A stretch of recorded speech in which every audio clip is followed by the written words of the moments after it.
भन्दा अगाडि प्रिभियसली हामीले जति पनि हामीले ट्रान्ज्याक्सनहरु पढ्यौं रेकर्ड गर्यौं सबै हाम्रो कम्प्लिट रेकर्ड्सको लागि हामीले ट्रान्ज्याक्सन गरेका थियौं इन्ट्रीहरु गरेका थियौं है त्यो चाहिँ कस्तो भन्दा हामीले जुन हामीले double entry system of book keeping पढाएको थिएनौं त्यो सबै double entry system of book किपिङको आधारमा रहेर चाहिँ हामीले फाइनल अकाउन्ट त्यसैगरी हामीले जर्नल इन्ट्री अनि त्यसपछि लेजर ट्रायल ब्यालेन्स यी सबै कुरा हामीले चाहिँ डबल इन्ट्री सिस्टम अगाडिको ब्यालेन्स सिट पनि पढिसक्यो प्रॉफिट अर लस पनि पढिसक्यो यसमा खासै केही पनि गाह्रो हुँदैन नयाँ टर्म्सहरु पनि केही पनि छैन जस्ट एउटा हाम्रो ब्यालेन्स मात्र ब्यालेन्सिङ गर्ने कुरो हुन्छ क्लोजिङ क्यापिटल भनेर निकाल्छौं त्यो क्लोजिङ क्यापिटल कसरी निस्किन्छ अहिले तल एक्जाम्पलमा भन्छु है म पहिले यो फर्मेट कपी गरेर यो भन्दा बढी एक्स्ट्रा कुरा तिमीहरुलाई आउँदैन यो दुवै फर्मेट एकैचोटी बनाउनु पर्दैन है पहिला स्टेटमेन्ट अफ अफेयर्स बनाउने त्यसपछि बल्ल हामीले प्रॉफिट अर लस क्याल्कुलेसन गर्छौं ल एकचोटी क्वेशन पढौं है त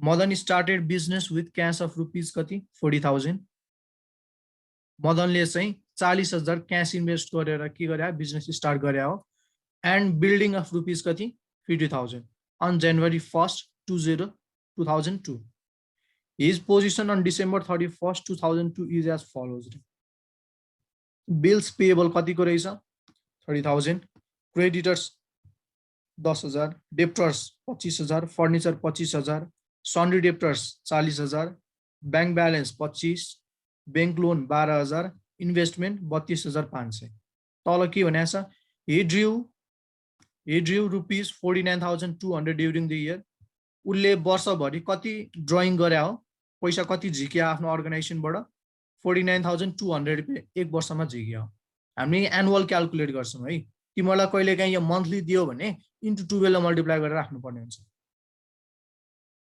similarly he introduced further capital यो फर्दर क्यापिटल भनेको एडिशनल क्यापिटल भन्छौं है पछि फेरि अर्गनाइजेसन चलिरहने क्रममा पनि उसले अरु पनि क्यापिटलहरु थप्या हो त्यो कति पुँजी थप्यो फेरि 28,800 रुपैयाँ in the middle of the year additional इन्फर्मेसनमा के दियो depreciation on furniture by 10% and building 10% ल अब त्यसो भए हामीले स्टेटमेन्ट अफ अफेयर्स बनाउँ है त हाम्रो के छ बिल्स पेएबल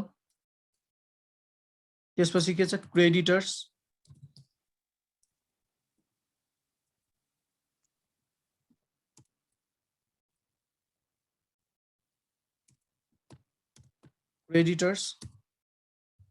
कति छ बिल्स पेएबल 30,000 क्रेडिटर्स भनेको 10,000 त्यसपछि के छ डेप्टर्स हो डेप्टर्स भनेको के हो एसेट्स हो डेप्टर्स त्यसपछि फर्निचर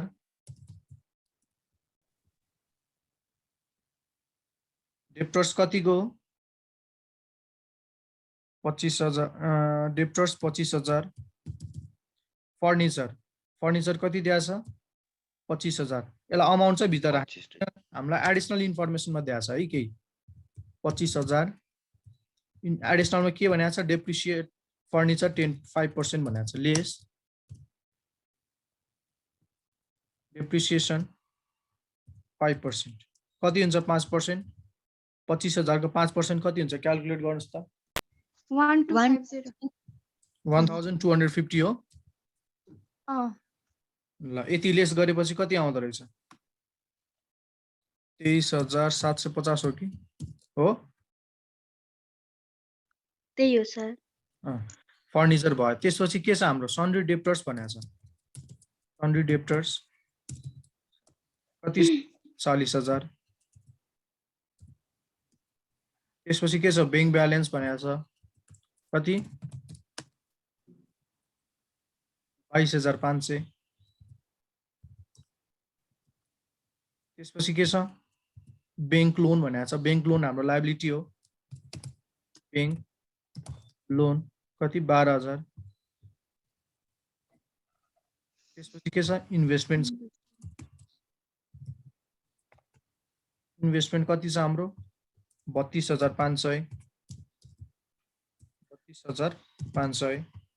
ल अब अर्को पनि एउटा यहाँ हेर्नुस् त हाम्रो माथि यहाँ बिजनेस स्टार्ट गर्ने बेला क्याश र बिल्डिङले स्टार्ट गरे रहेछ हो यहाँ हाम्रो एसेट्सहरु मात्र हामीले इन्क्लुड गर्छौं फिक्स्ड एसेट्सहरु फिक्स्ड एसेट्स के छ हाम्रो यहाँ बिजनेस स्टार्ट गर्दाखेरि हेर त Madan started business with cash ₹40,000 and building 50,000। हामीले यहाँ फिक्स्ड एसेट्सलाई मात्र लिन्छौँ, यहाँ एसेट्समा राख्छौँ। बिल्डिङ हो हाम्रो फिक्स्ड एसेट्स। यदि यहाँ मदनले क्यासले मात्र इन्भेस्ट गरेको भए अनि हामीले यो क्यास चाहिँ हामीले यहाँ एसेट्समा राख्दैन थियौँ है, किन? करेन्ट एसेट्स भएको कारणले गर्दाखेरि। यहाँ चाहिँ हामीले फिक्स्ड एसेट्स मात्र इन्क्लुड गर्छौँ यदि बिजनेस स्टार्ट गरेको छ भने चाहिँ। यदि बिल्डिङले भयो, फर्निचरले भएको भए यहाँ हामीले एसेट्समा राख्नु पर्थ्यो। त्यो कुरा चाहिँ रिमाइन्ड गर्ने। यहाँ हाम्रो फिक्स्ड एसेट्स के छ? 50,000 को बिल्डिङले पनि बिजनेस इन्भेस्ट गरेर रहेछ हो, बिजनेसमा इन्भेस्ट गरेर रहेछ भनेपछि त्यो बिल्डिङ पनि राख्नु पर्यो। बिल्डिङ 50,000। डेप्रिसिएसन भनेको छ लेस डेप्रिसिएसन 10%। कति हुन्छ? 50,000 को 10% 5,000।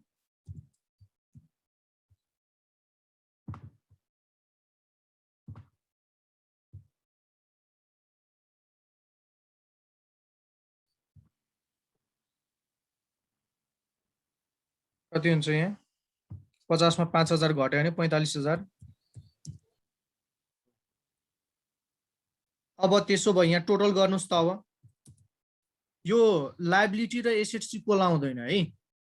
जहिले पनि म्याक्सिमम हाम्रो एसेट्स पट्टि एकदम धेरै अमाउन्ट आइरहेको हुन्छ। कति आउँछ भन्नुस् त? सर क्यापिटलमा चाहिँ 52,000। क्यापिटलमा 52। यहाँ एसेट्स कति आउँछ? पहिला एसेट्स जोड्ने कि एसेट्सको क्याल्कुलेसन गर्ने। एसेट्स कति आउँदो रहेछ? 188.75 आएको छ एन्सर चाहिँ। 188,000 कति? 750 1,88,750। 750 यति ठिक छ ल। भनेपछि हाम्रो लायबिलिटी पनि यति नै आउनु पर्यो हो, 1,88,750 नै आउनु पर्छ। तर यहाँ हाम्रो लायबिलिटीमा केही अमाउन्ट पुग्दैन, त्यसलाई चाहिँ हामीले ब्यालेन्स थप्नु पर्ने हुन्छ, जसलाई चाहिँ हामीले के भन्छौँ? क्लोजिङ क्यापिटल भन्छौँ है। यसलाई सर्ट फर्ममा हामीले B.F ब्यालेन्सिङ फिगर कति आउँछ यहाँ थप्नु पर्यो। यहाँ भन्नुहोस् त 1,88,750 मा 52,000 घटाउनुहोस्। 1,36,750। 1,36,750 ब्यालेन्स पुगेन, त्यही भएर यो ब्यालेन्स हामी 750 यो पुगेन, यसलाई हामीले थपेको है। मैले यहाँ टिक मार्क पनि लगाइदिएँ, यो थपेको ब्यालेन्स भनेर। जुन थपेको ब्यालेन्सलाई हामीले के भन्छौँ? क्लोजिङ क्यापिटल भन्छौँ। अब यहाँ बी नम्बरमा हाम्रो टाइम लाग्दैन है, एकछिन। अब बी नम्बर 1 फर्मेट सार्नुहोस् त, statement of profit or loss भनेर। सेम फर्मेट हो है। फर्मेट मैले डिटो मैले कपी पेस्ट गरिदिएँ, जस्ट अमाउन्टहरू मात्र चेन्जेस भयो। फर्मेट पनि सेम हो है। यो माथिको हाम्रो स्टेटमेन्ट यो ब्यालेन्स सिट बनाएको जस्तो भयो, तलको चाहिँ हाम्रो statement of profit or loss.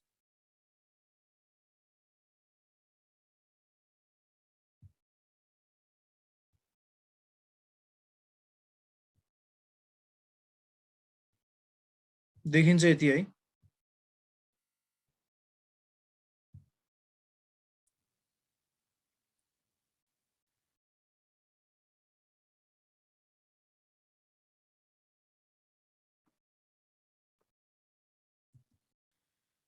अब हाम्रो स्टेटमेन्ट अफ प्रफिट एन्ड लसमा आइपुग्यौँ है। सेम फर्मेट सार्ने, अमाउन्ट चाहिँ नलेख्ने है।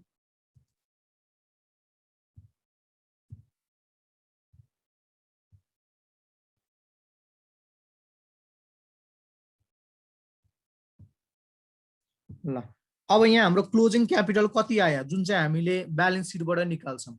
हामीले भर्खरै यहाँ क्लोजिङ क्यापिटल क्याल्कुलेट गर्यौँ, 1,36,750 रुपियाँ।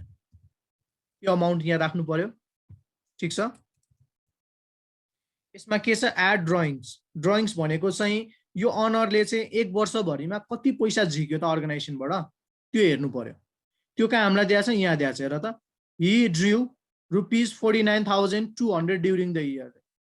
यहाँ भनेको छ 1,49,200 रुपियाँ चाहिँ के गरे आफ्नो अर्गनाइजेसनबाट ड्रइङ्स गरे पैसा झिक्या हो भनेपछि त्यसलाई के गर्नु पर्यो एड गर्नु पर्यो। यदि तिमीलाई कहिलेकाहीँ मन्थलीमा दिएर हुन्छ है, मन्थलीमा दियो भने चाहिँ त्यसलाई 12 ले मल्टिप्लाई गरेर 1 वर्षमा राख्नु पर्यो है।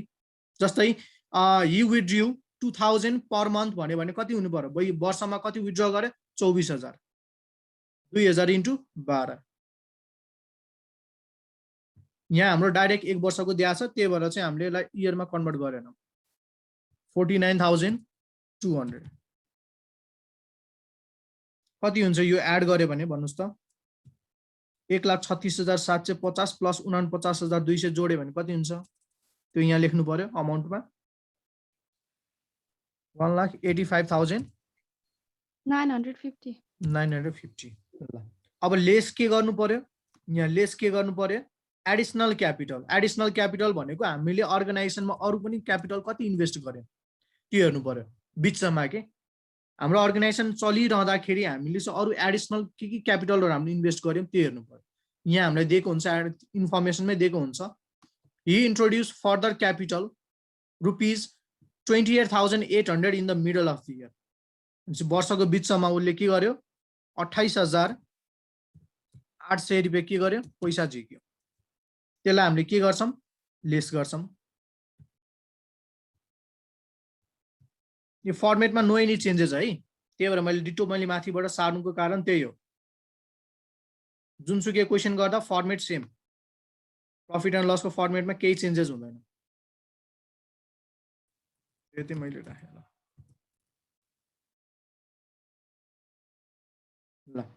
त्यसपछि के छ हाम्रो, यति गरिसकेपछि हाम्रो के आउँछ एडजस्टेड क्यापिटल आउँछ। एडजस्टेड क्यापिटल कति आउँछ ल 1,85,950 मा 28,800 घटाउनुस् त 1,57,150 हुन्छ। 1,57,150 हो ल। अब यसमा हाम्रो ओपनिङ क्यापिटल गर्नु पर्यो। ओपनिङ क्यापिटल के गर्नु पर्यो लेस गर्नु पर्यो। अब ओपनिङ क्यापिटल के हो भनेर, ओपनिङ क्यापिटल भनेको यस्तो क्यापिटल जुन चाहिँ हामीले बिजनेस अर्गनाइजेसन इस्टाब्लिस गर्नुभन्दा अगाडि नै हामीले जुन इन्भेस्ट गरेको क्यापिटललाई चाहिँ ओपनिङ क्यापिटल भन्छौँ। जस्तै यहाँ Madan started business with cash कति 40,000 क्यास इन्भेस्ट गर्यो र बिल्डिङ चाहिँ कतिको इन्भेस्ट गर्यो 50,000 भनेपछि यो चाहिँ हाम्रो के भयो ओपनिङ क्यापिटल भन्छौँ कि यसलाई है। यसलाई चाहिँ हामीले के भन्छौँ ओपनिङ क्यापिटल भन्छौँ। भनेपछि ओपनिङ क्यापिटल कति रहेछ 40,000 क्यास र बिल्डिङ कतिको 50,000 को, भनेपछि टोटल कति रहेछ 90,000। भनेपछि यो 90,000 के गर्नु पर्यो अब लेस गर्नु पर्यो। कति आउँछ अब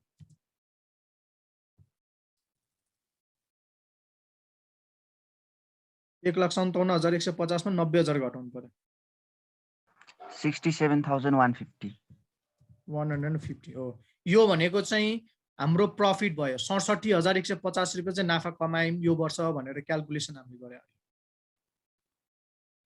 ठिक छ, यति जस्ट हामीलाई फर्मेट मात्रै थाहा हुनु पर्यो। त्यही भएर यो गाह्रो त्यति छैन।